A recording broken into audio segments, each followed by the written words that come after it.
मुसलमानों को भी नहीं पता ये सच।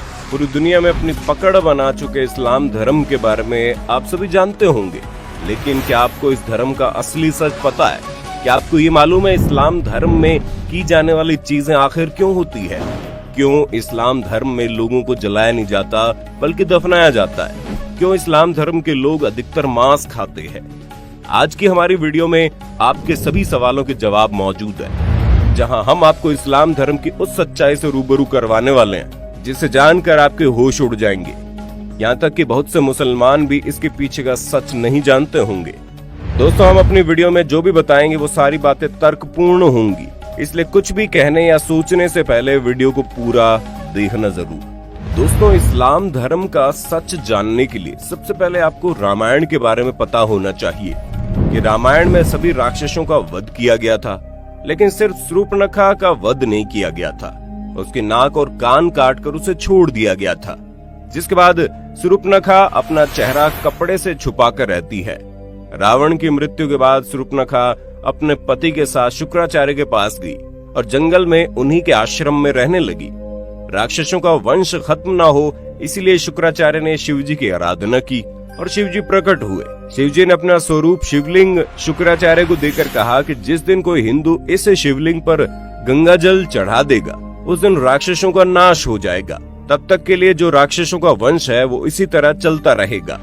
अब शुक्राचार्य चाहते थे कि कोई भी उस शिवलिंग तक ना पहुँचे और राक्षसों का वंश कभी खत्म न हो, इसलिए शुक्राचार्य ने डर की वजह से शिवलिंग को हिंदुओं से दूर रेगिस्तान में स्थापित कर दिया, जो आज अरब के मक्का मदीना में स्थित है। और इसलिए लोगों द्वारा कहा जाता है कि मक्का मदीना में एक शिवलिंग है जिस पर गंगा जल चढ़ाने पर पृथ्वी की पूरी कायापलट हो जाएगी। हालांकि सालों से कई सारे एक्सपर्ट इस बात से इनकार भी करते हैं, लेकिन अगर पौराणिक कथाओं की माने तो ये वही शिवलिंग है जिसे शुक्राचार्य ने हिंदुओं से बचाए रखने के लिए रेगिस्तान में छुपाया था।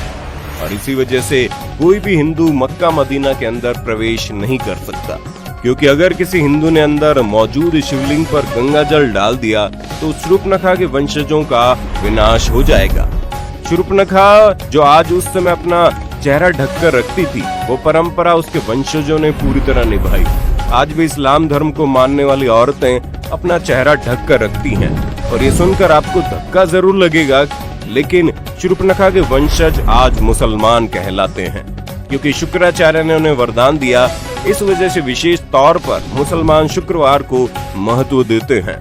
इन सारी चीजों को जानने के बाद आपके दिमाग में सिर्फ एक सवाल आ रहा होगा कि आखिर इस्लाम कैसे पैदा हुआ। तो दोस्तों, आपको बता दें, इस्लाम कोई धर्म नहीं है, वो एक मजहबी दिनचर्या है। दोस्तों, वहाँ पर मजहब का मतलब होता है अपने कबीले के गिरोह को बढ़ाते चले जाना, यानी कि अपने कबीले में रहने वाले लोगों की संख्या को बढ़ाते रहना। दोस्तों, ये तो हम सभी जानते हैं कि इस्लाम धर्म की स्थापना करने वाले मोहम्मद अरब के वासी थे, और अरब के देशों में सिर्फ और सिर्फ रेगिस्तान पाए जाते हैं। वहाँ जंगल तो छोड़िए, हरियाली भी नहीं होती, लेकिन वहाँ पर मुश्किल से इक्का दुक्का ही पेड़ पौधे नजर आते हैं।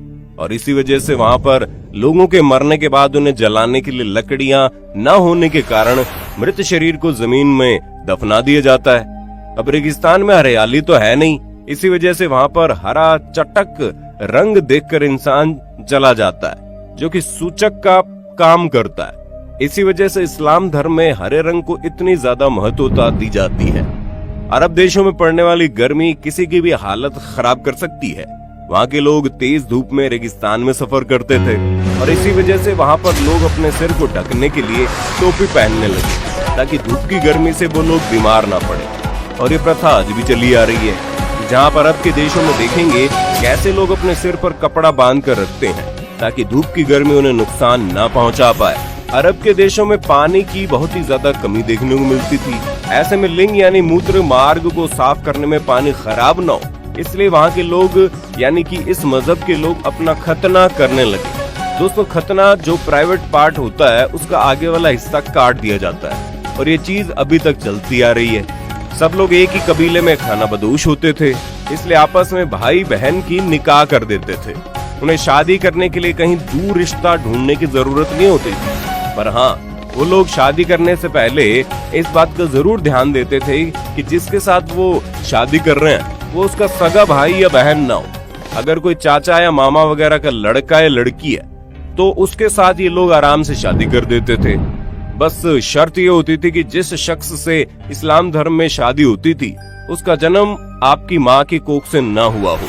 अब अगर बात की जाए खान पान की, तो आप जानते ही हैं कि अरब के देशों में रेगिस्तान के अलावा आपको और कुछ देखने को नहीं मिलेगा। वहाँ खेती बाड़ी करना या फिर फलों को उगाकर खाना असंभव था।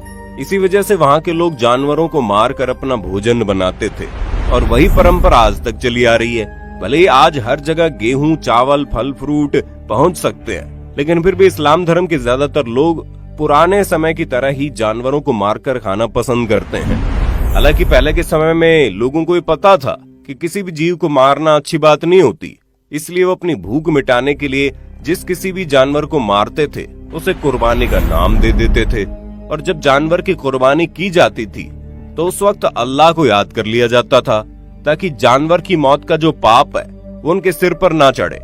ये चीज धीरे धीरे बढ़ती गई और एक प्रथा में बदल गई और अब तो इसे दुनिया भर में त्योहार की तरह मनाते हैं, जहाँ जानवरों की कुर्बानी करके लोग उसे खाते हैं। वैसे आज लोग इन सारी चीजों के बारे में नहीं सोचते और किसी भी जानवर को खाने में बिल्कुल भी संकोच नहीं करते। अब ये बात तो आप अच्छे से जानते हैं कि रेगिस्तानी इलाके में मूर्ति वगैरह को बनाने के लिए मिट्टी नहीं मिलती, इसलिए जिसकी वजह से इन्होंने मूर्ति पूजा को अपने कबीले से यानी अपने मजहब से खारिज कर दिया। कबीले को एक जगह से दूसरी जगह लगातार आना जाना रहता है, इसलिए वो लोग कम बर्तन रखते थे और एक ही थाली में 4-5 लोग बैठकर खा लेते थे। मुसलमानों के कबीलों की संख्या को अधिक से अधिक बढ़ाया जा सके, इसलिए कबीले में एक आदमी को 4 शादियां करने की इजाजत थी। अब अगर इन सारी बातों पर गौर किया जाए तो इससे ये चीज साफ होती है कि इस्लाम कोई धर्म नहीं है बल्कि कबीला है, जिसे सिर्फ जनसंख्या को बढ़ाने के लिए बनाया गया।